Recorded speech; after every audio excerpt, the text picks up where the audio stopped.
Sejam bem-vindos a mais um Porto aqui tão perto e hoje vamos falar-vos da Sé do Porto.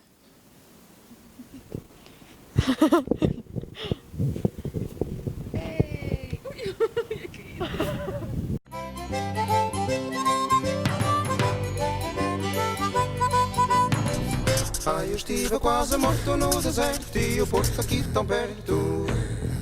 Ai, eu estive quase morto no deserto e o Porto aqui tão perto. A primeira notícia referente à Sé do Porto remonta ao século VI, pois em 589, o ano do Terceiro Concílio do Porto, presidido pelo monarca visigodo Recaredo, teve assento Dom Constâncio, o bispo da Igreja Portucalense. No século VIII, os muçulmanos conquistaram o Porto, arrasando a primitiva Sé Catedral, e os bispos titulares mudaram-se para Oviedo com as outras dioceses do norte da Península Ibérica. Reconquistada a cidade para as armas cristãs, a Sé Episcopal seria reconstruída. Após um período em que se declarou sede vacante, estando encarregue do governo da diocese uma série de cônegos acardiagos, o bispo francês Dom Hugo é eleito em 1114. Recebendo várias doações de Dona Teresa e posteriormente Dona Mafalda, respectivamente mãe e mulher de Dom Afonso Henriques, Dom Hugo procede à reedificação da nova Sé Catedral no século XII e, posteriormente, os trabalhos são terminados no século XIV. Esta construção granítica, robusta e imponente, insere-se na categoria da Igreja Fortaleza, característica das construções românicas da época. Eram várias as vezes que as igrejas e catedrais desempenhavam funções na estratégia militar dos territórios, daí apresentarem este tipo de construção. De planta em cruz latina, a catedral apresenta uma fachada de características marcadamente românicas, com a sua granítica solidez construtiva e a sua maciça volumetria, isto apesar dos acrescentos posteriores que lhe concederam a pureza inicial. O portal nobre Rocanhê de 1772 é formado por dois pares de colunas, sustentando o frontão central interrompido e curvilíneo, sobrepujado por edícula preenchida com a estátua de Nossa Senhora da Assunção, Santa Padroeira da Sé e da cidade do Porto. O corpo central é rasgado por uma rosácea medieval, ladeiro duas robustas torres chineiras contrafortadas com balaustrada e pináculos cobertas por cúpulas achatadas. O seu austro interior românico apresenta um corpo dividido em três naves de 5 tramos, sendo a central e o transepto de maior altura, cobertas por abóbadas apontadas e reforçadas por arcos torais.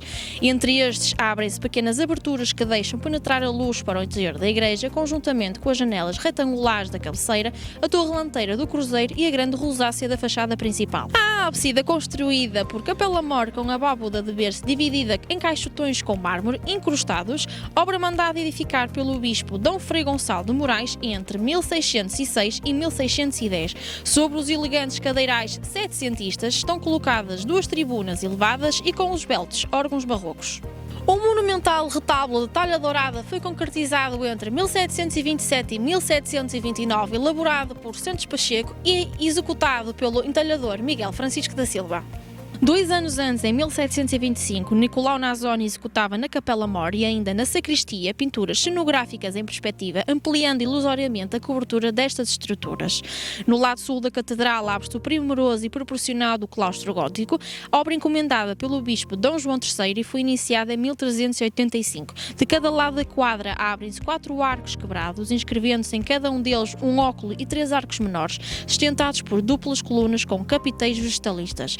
As paredes são preenchidas por azulejos barrocos setecentistas da autoria de António Vital Rifarto e ilustrados com cenas bíblicas. Para além do seu valor artístico, arquitetónico e de cultura inegável, a Sé do Porto ficou conhecida por vários acontecimentos que marcaram a história de Portugal. Foi aqui que se casou Dom João I, mestre de Avis, com Dona Filipa de Lencastre e onde ocorreu o batizado do infante Dom Henrique.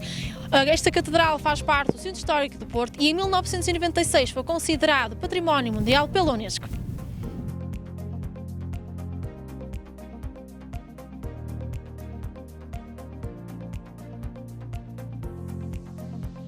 Espero que tenham gostado deste episódio e não se esqueçam de nos seguir nas nossas redes sociais e nós voltamos no próximo Porto aqui tão perto.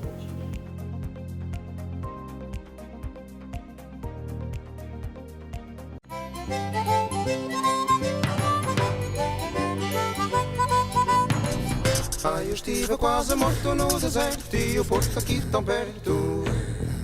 Ai, eu estive quase morto no deserto e o Porto aqui tão perto. Os factos mencionados neste vídeo foram verificados cautelosamente pelas responsáveis do projeto, porém não estão isentos de possíveis erros. Aconselhamos a não acreditar em tudo o que vem na internet e, em caso de dúvida, contacte o seu historiador ou guia turístico.